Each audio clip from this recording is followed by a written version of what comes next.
Hey there, students. It's late, very late on a Friday night. And what does a nerdy U.S. history teacher do on a Friday night? Well, he stays up and he makes history videos so that you, the students, can be prepared to pass that U.S. history EOI test. Oh yeah, it's true. I'm a party animal. And in this video, we're going to be discussing nativism.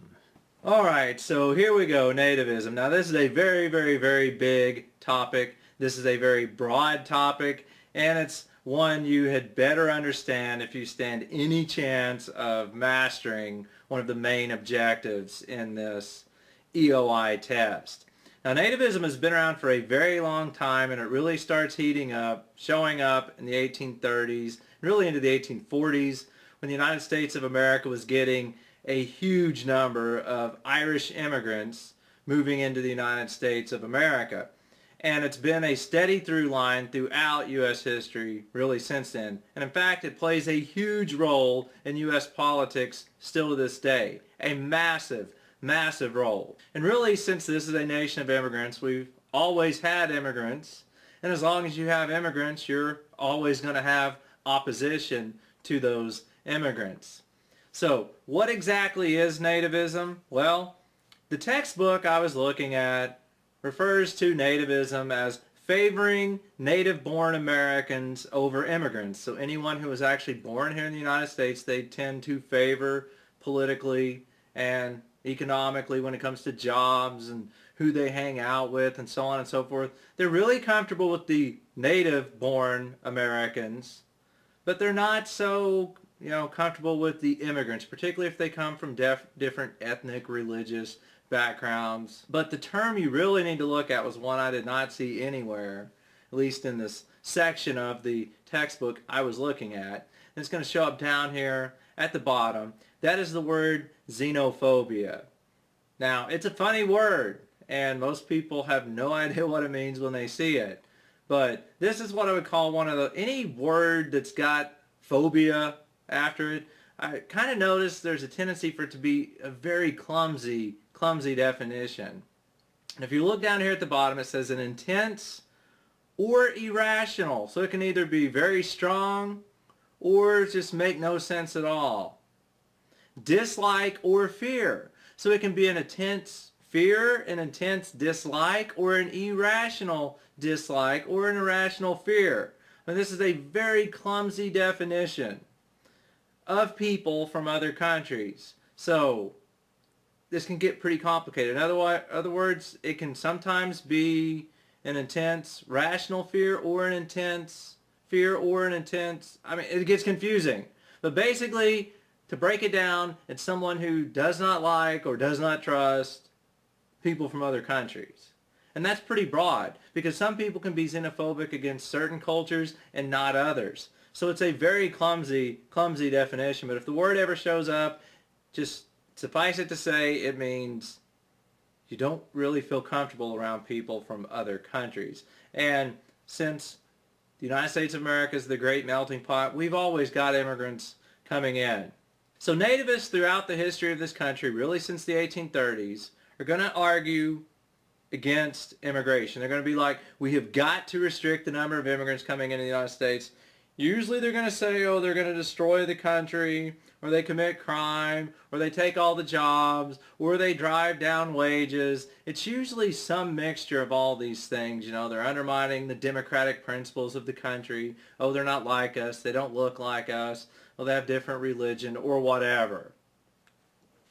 So there's usually a very strong fear that that culture is going to impact the culture of the nation. So the nation's being threatened. It's the immigrants, they're the ones who are responsible for all the crime. They're the ones who are responsible for all the problems that this country is facing. You need a scapegoat, and immigrants usually, historically, have been a scapegoat. So the other term you need to understand is melting pot.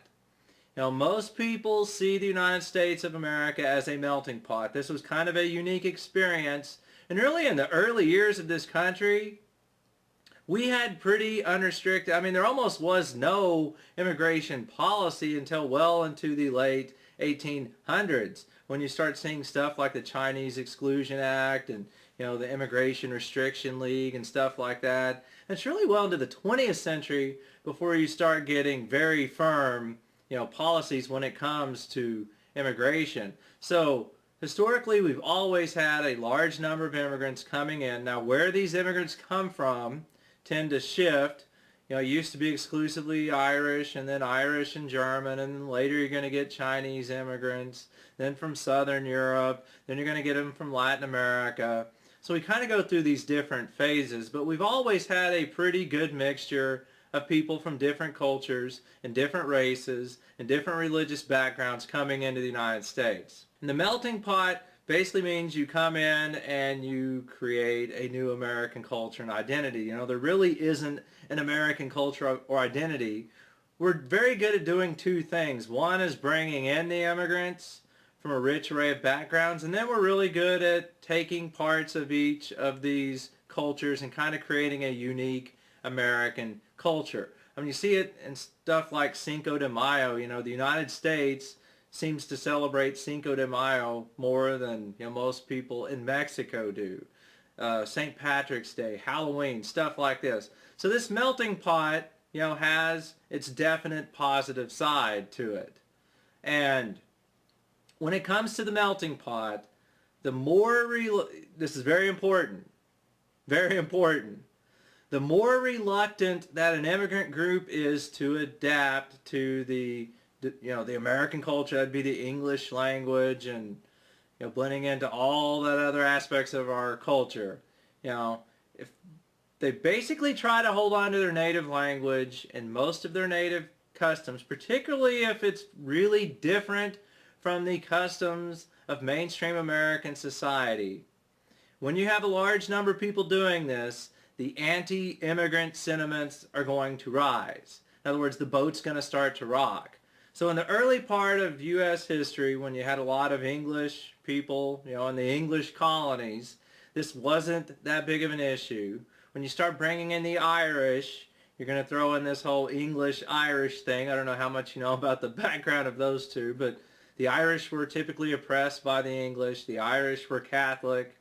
The English were Protestant. That's when you start seeing problems. So nativists have a history of only objecting to certain types of immigrants. In other words, if they're from what the nativists have always called the right countries, in other words, the countries that are more like mainstream American society, they're like us. If we speak English and they speak English, if we're predominantly white and they're predominantly white, if we're Protestant and they're Protestant, these cultures are kind of one and the same, so there's not an assimilation process or something like that that takes place. Come on, clicker. Now, historically, they do not oppose immigrants from Northern Europe and Western Europe. I'm talking the Scandinavians, the Germans, the English. These would kind of be your freedom club or whatever. This is a club of countries that the nativists kind of deemed as, they've got a similar culture, tradition, background, a history of freedom and cooperation. These are, forward-thinking societies from a Western point of view. They're like us, so there's no real big issue there. Now, the Irish would be the big exception, but I've kind of already explained that and why. But that would be a very long, complicated series that could go on forever, and I still wouldn't get through it. But just understand, historically, there's a big English-Irish issue, a gap. They have a tendency of not getting along really well. Now, they're also much more opposed to poorer immigrants and the less skilled immigrants, because they think, they're uneducated, they're often viewed as being lazy, they don't have our work ethic and our, so on and so forth. If they're less skilled, they see them as being a nuisance or a problem. Or if they're highly skilled and highly educated, we'll just bring them on in. So these are some of the issues nativists are always bringing up. If they're poor, they kind of see them, they don't trust them, they're criminals, and they're just coming over here to leech off the system or whatever. Now, The Immigrant Restriction League. This is not an exciting topic, I know, but Prescott F. Fall in the late 1800s, in of all places Boston, that's kind of ironic, but about 1894 they're going to form this group called the Immigration Restriction League. And they set up these rules and standards, and what they did was they published pamphlets and newspapers and articles, and they went around the country giving speeches basically saying, every single issue and problem we have, it's the immigrants' fault. Now this is the pretty common nativist narrative, but they really, really strongly supported immigrants from Britain and Germany and Scandinavian countries. They're like, those are the immigrants we need. Those are the good immigrants.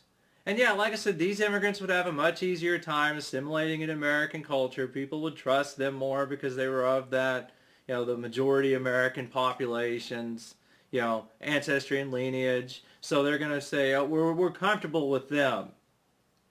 Now what's really interesting is they had the list of the negative immigrants. The wrong immigrants, now who were they? Well, they said Slavic. Now if you don't know what that means, that's basically Russian, East European, border with Poland, Ukraine, Romania, that part of Europe. Latin, that would be anyone from a Latin American country, Mexico, south of there. And Asiatic. That's a very interesting word, but that's basically Chinese and Japanese. So the Immigrant Restriction League was like, these are the wrong immigrants. We don't want them here. They're not like us. We can't trust them. They don't have the right work ethic. Notice they wouldn't have the right religion, according to the Nativists. They're going to be Eastern Orthodox or Catholic, or they really didn't like the Asian immigrants because, they weren't Christian in any form at all. So they're totally un-American. It's kind of that marriage of America, Christianity thing. So the Immigration Restriction League in 1897 actually gets Congress to write a law prohibiting what would be illiterate migrants. So if you couldn't read like 40 words of English or, your native language, if you could not read at all, they did not want you coming into the country. Now if you kind of see, really look at some of these pieces of art. This one right here, I'm going to have to move up here to kind of see it, but notice what they're doing with the immigrant. He's sneaking into this American worker's house and he's stealing his food, and notice he looks very much like a pirate and he's all ragged, and they're like, yeah, the immigrants are going to come in, they're going to take our food, our homes, and our women, and all of this stuff, forcibly, and they're just going to destroy America. So this was the type of propaganda that they were really throwing out there quite often in magazines and literature. And if you couldn't read those 40 words, well, you were just an undesirable. So President Cleveland's going to veto this law, and it's going to come back later when Woodrow Wilson's president. In 1917, a law very similar to this pops up. Wilson actually vetoes it, and then Congress overrides him. From there, you get a series of like the immigration laws with the quotas, the Emergency Quota Acts, the Immigration Reform Acts during the 1920s. You get a lot of them. But notice, 1917, something else is going on at that time, World War I. And World War I basically shuts down European immigration to the United States, that along with these laws. And the biggest problem was Britain, Sweden, Germany, people weren't immigrating to the United States from those countries anymore. It was shifting to Italy, Poland, those southern and eastern European Catholic countries. And that's why you get all of these immigration limitation laws that we'll talk about in later videos.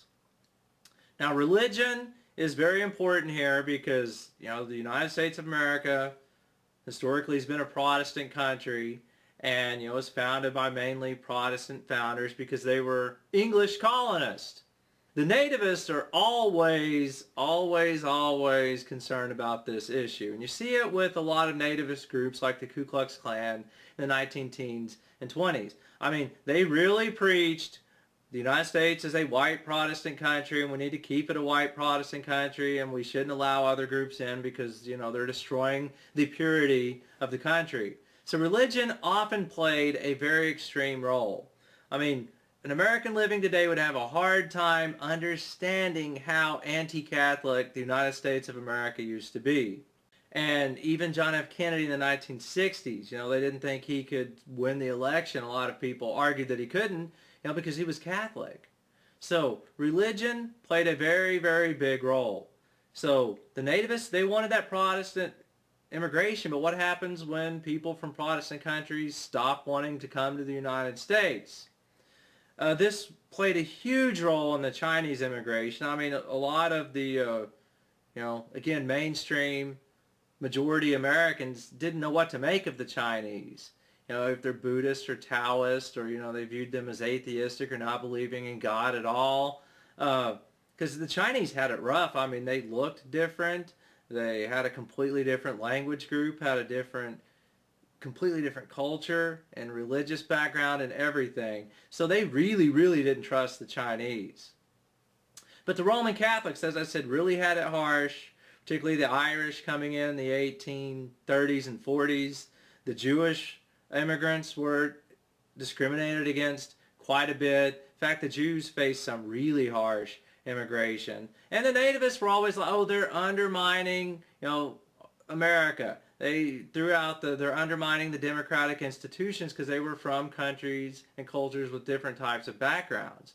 So this whole Protestant thing, this white Protestant history of the United States, it's going to clash with anything that's not of that group. And there was a lot of distrust going on. And people, even still today, they feel way more comfortable around people who are like them and think like them and speak the same language and have the same religious background. So there were colleges, businesses, and social clubs around the country that would not admit Jews at all. They wouldn't let them in. So you saw signs like the Irish need not apply. I intended to work one of them into this video, and I guess I just didn't. But that's why I shouldn't be making these videos this late at night, because I probably should be asleep. But Jews, they really, really, really faced a lot more discrimination than people want to acknowledge. So that was this video, and I can see it ran longer than I wanted to, but like I said, these are big topics. In the next one, we're going to get to Angel Island and the Chinese Exclusion Act. Those are, especially the Chinese Exclusion Act, is really big deal. So look forward to that one. I know you are. And if you found this video helpful, even though I kind of stumbled through some of it, like down below, comment, subscribe, and I'll be back next time with a video on the Chinese Exclusion Act and the discrimination that Chinese immigrants face. Because trust me, the people who write this test, they're going to ask you about it. So you need to know. Till next time, I'm Robert with Reading Through History.